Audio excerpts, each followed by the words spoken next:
Assalamualaikum warahmatullahi wabarakatuh. Halo semuanya, kami dari kelas N4I dari Fakultas Vokasi Universitas Brawijaya.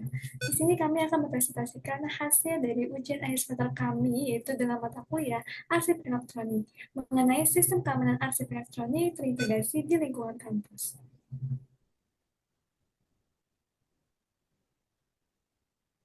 Oke, sebelum membahas lebih jauh lagi, di sini perkenalkan dulu, saya Salviana.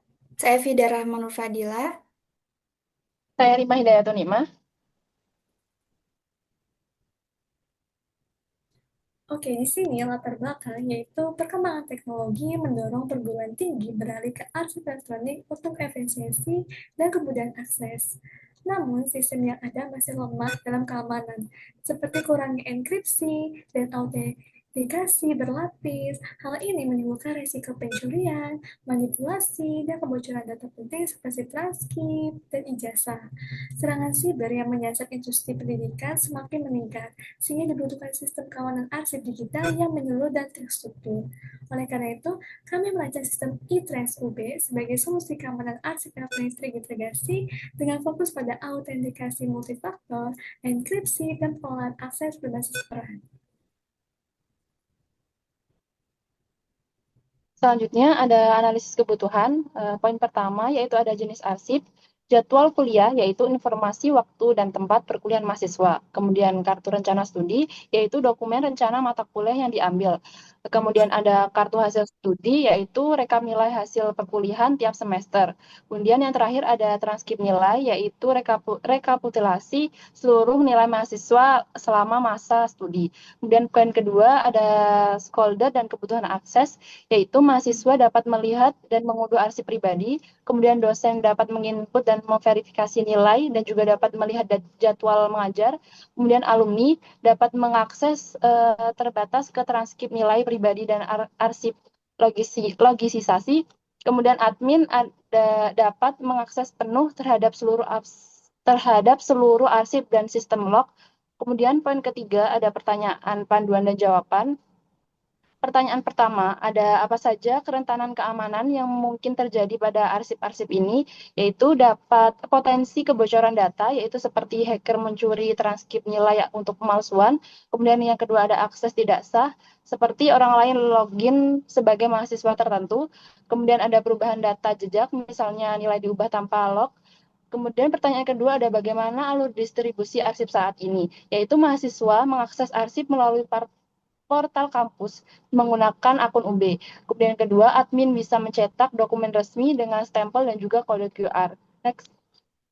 Rancangan sistem klasifikasi keamanan. A. Autentika pengguna. Sistem Mitrans UB mengadopsi autentika berlapis atau multi-factor authentication untuk memastikan keamanan akses arsip elektronik. Pengguna seperti mahasiswa, dosen, admin, dan alumni akan login menggunakan kombinasi NIM atau NIP dan password, lalu diverifikasi melalui OTP yang dikirim secara otomatis ke email pengguna kampus. Sistem ini terhubung dengan basis data kepegawaian dan kemahasiswaan Universitas Brawijaya agar hanya pengguna resmi yang dapat membuat akun dan mengakses layanan.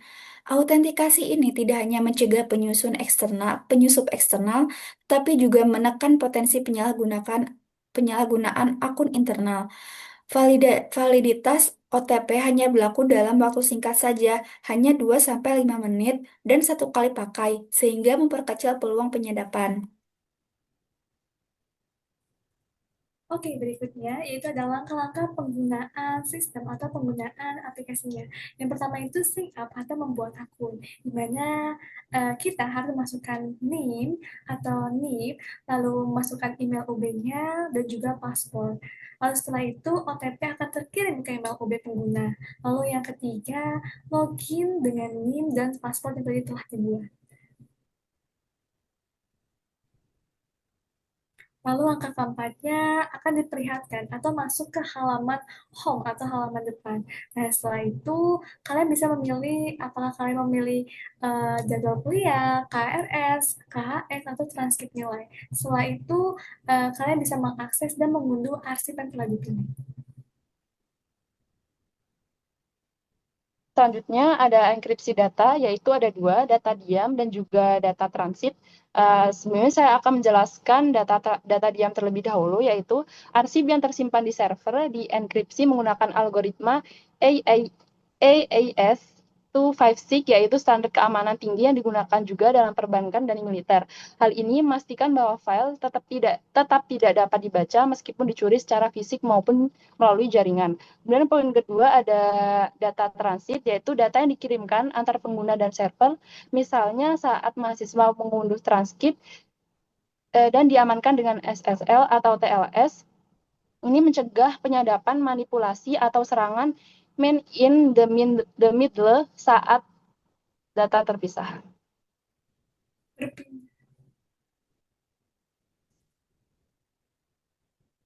Lalu ada manajemen akses.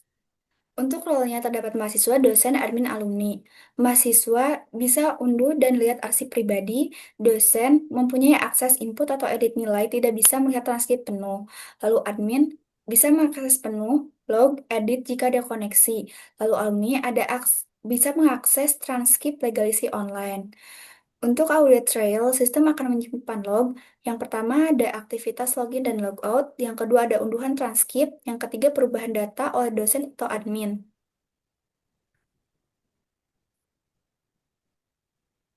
Lalu selanjutnya ada rekomendasi tools. Yang pertama itu ada tools Paracrypt, yaitu digunakan untuk enkripsi arsip transkrip yang disimpan di server kampus. Lalu implementasinya itu direktori khusus terenkripsi dan hanya dapat dibuka dengan token dan juga password admin. Lalu tools yang kedua ada OpenIron, yaitu Open Identity and Access Management. Yang pertama itu dia mendukung pengelolaan akses berbasis RBAC. Lalu yang kedua terintegrasi dengan sistem login kampus dan email OTP atau MFA. Lalu yang ketiga ada tools Gray Logs, yaitu untuk monitoring log aktivitas secara real time. Lalu yang kedua mendeteksi aktivitas mencurigakan dan mencatat semua tindakan penting pengguna.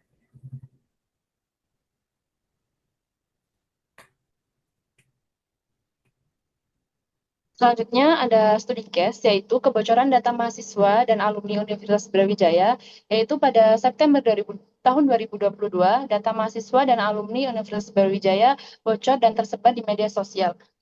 Data seperti NIK, email, IPK, dan juga nama dosen pembimbing diunggah di akun TikTok dan bisa diakses publik melalui link Excel. Next. Cara penyelesaian, cara sistem mencegah atau menanggulanginya. Yang pertama ada enkripsi dan perlindungan data sensitif. Kedua, autentikasi multifaktor atau MFA. Tiga, segmentasi akses. Empat, monitoring dan deteksi dini. Lima, audit keamanan berkala. Lalu, langkah darurat jika ancaman terjadi. Satu, isolasi sistem. Dua, investigasi dan forensik digital. Tiga, pemulihan sistem. Empat, pemberitahuan dan transparansi. Lima, langkah hukum. Lalu berikutnya yaitu kesimpulannya. Penggunaan arsip elektronik di lingkungan kampus membawa manfaat besar, namun juga berisiko jika tidak dilengkapi sistem keamanan yang memadai. ITRANS UB hadir sebagai solusi dengan fitur autentikasi multifaktor, enkripsi data, dan manajemen akses berbasis peran untuk melindungi dokumen penting dari kebocoran dan penyalahgunaan. Dengan sistem ini, pengelolaan arsip digital di kampus diharapkan menjadi lebih aman, terstruktur, dan terpercaya. Sekian dari kami. Terima kasih banyak. Wassalamualaikum warahmatullahi wabarakatuh. Bye-bye. Terima kasih. Terima kasih.